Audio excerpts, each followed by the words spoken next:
Montesquieu, connu pour son ouvrage célèbre L'Esprit des lois, écrivait dans un manuscrit non publié au milieu du XVIIIe siècle: le mieux est l'ennemi mortel du bien, signifiant ainsi qu'à force de chasser la perfection, nous nous détournons du but initial. Eh bien, c'est peu ou prou ce que m'évoque la situation actuelle de Mercedes, où Toto Wolff poursuit une métisse néerlandaise 4 fois d'affilée Miss Monde, alors qu'il a déjà une anglaise chez lui qu'il connaît depuis des années et sur qui il a longtemps investi. Évidemment, nous ne parlons pas de Susie Wolff. Est-ce que le businessman et team principal autrichien ne s'en mêle pas un tout petit peu les pinceaux? Est-ce que, comme le soulignait Montesquieu 300 ans auparavant, sa quête du meilleur pilote au monde n'y éloigne pas de son objectif initial?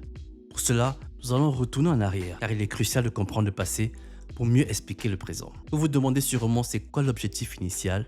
Restez jusqu'à la fin pour répondre à cette question.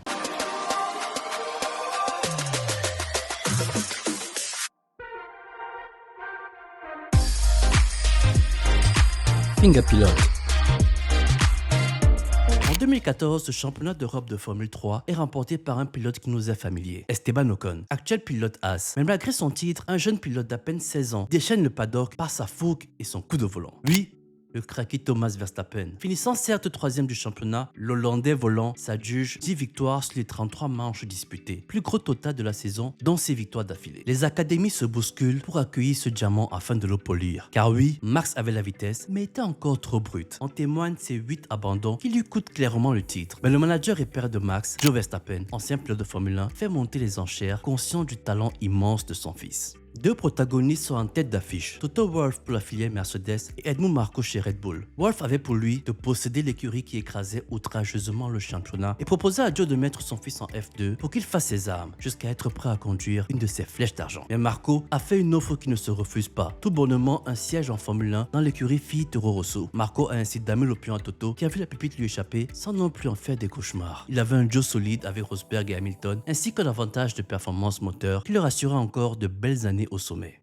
Le tournant sera la saison 2016, connue pour un combat âpre entre Hamilton et Rosberg, devenu incontrôlable même pour le très respecté Niki Lauda qui n'a pas réussi à cadrer les deux garnements. À l'issue de cette saison, Wolff change sa philosophie. Désormais, il veut éviter les prises de tête entre coéquipiers et va privilégier la stabilité. Conscient du talent d'Hamilton, il lui associe un Bottas, certes rapide mais suffisamment en dessous de Lewis pour que jamais il ne se rencontre en piste. Possédant la claire meilleure voiture jusqu'en 2020, Mercedes aurait pu signer Max Verstappen autant de fois qu'il le voulait, mais a toujours privilégié l'harmonie en interne avec un Bottas au service de Sa Majesté Hamilton. Tiens, en parlant de 2020, il s'agit de la deuxième saison chez Williams d'un certain George Russell. Pépite de la filière Mercedes, Russell a gagné coup sous coup la Formule 3 en 2017 et la Formule 2 en 2018. Une année avant lui, c'était Charles Leclerc, pépite du giron Ferrari, qui réalise le même exploit. S'en suivra une première année d'apprentissage en front de grille chez Alfa Romeo en 2018 sous le commandement de Fred Vasseur, suivi d'une promotion logique chez Ferrari aux côtés de Sébastien Vettel en 2019. Une année pour apprendre, la deuxième pour performer. Logique respectée. C'est cette logique qu'attendait George Russell, propulsé en fond de grille chez Williams en 2019 aux côtés d'un Kubica handicapé qu'il défonce. Russell n'a pas la promotion chez Mercedes en 2020. La faute est une écurie Mercedes qui joue chaque année les titres et dont Wolff ne veut risquer la synergie pour faire du babysitting. Deuxième saison chez Williams, rebelote, domination écrasante sur le modeste Latifi, combiné à un Bottas qui se fait essorer par un Hamilton en plénitude avec sa W11 chez Mercedes. Bottas semblait à bout mentalement. Russell semblait avoir fait le tour chez Williams. Et pourtant, Toto Wolff reste fidèle à son objectif de stabilité et pousse Russell sur une troisième saison avec Williams, vécue comme une punition. Digne disciple de Montesquieu, Wolff sait que le mieux peut être l'ennemi du bien.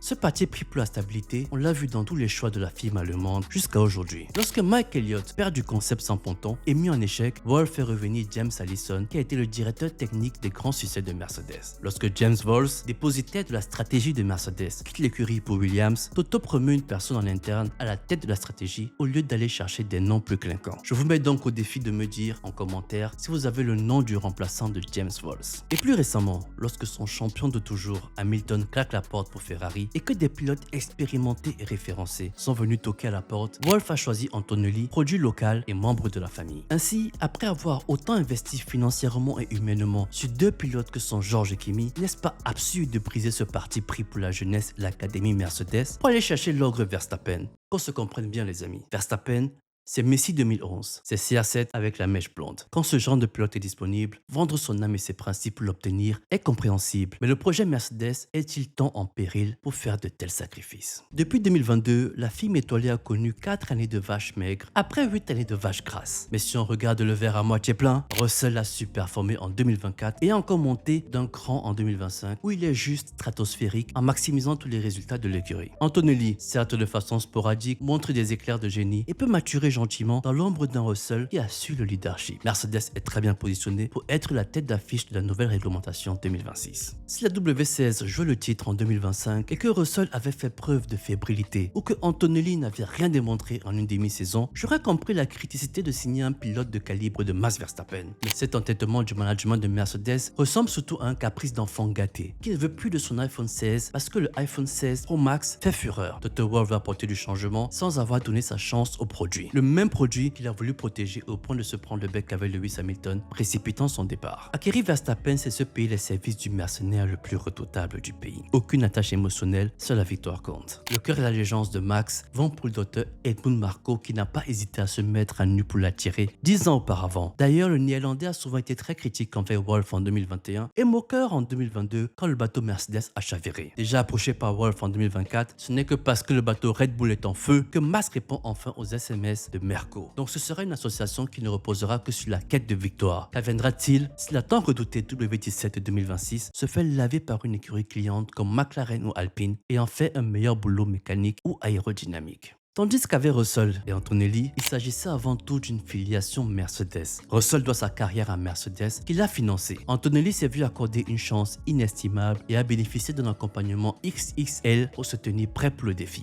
La parabole de l'enfant prodigue raconte l'histoire d'un fils qui a quitté la maison de son père, qui lui a pourtant tout accordé. Et si Toto Wolff était en train d'écrire la parabole du père prodigue qui a abandonné ses fils à qui il a tout donné pour poursuivre une chimère? Ceci, seul l'avenir nous le dira. Je vous remercie pour votre écoute. Dites-moi ce que vous pensez de la potentielle association de Verstappen et Mercedes. Est-ce le coup du siècle ou un péché de gourmandise?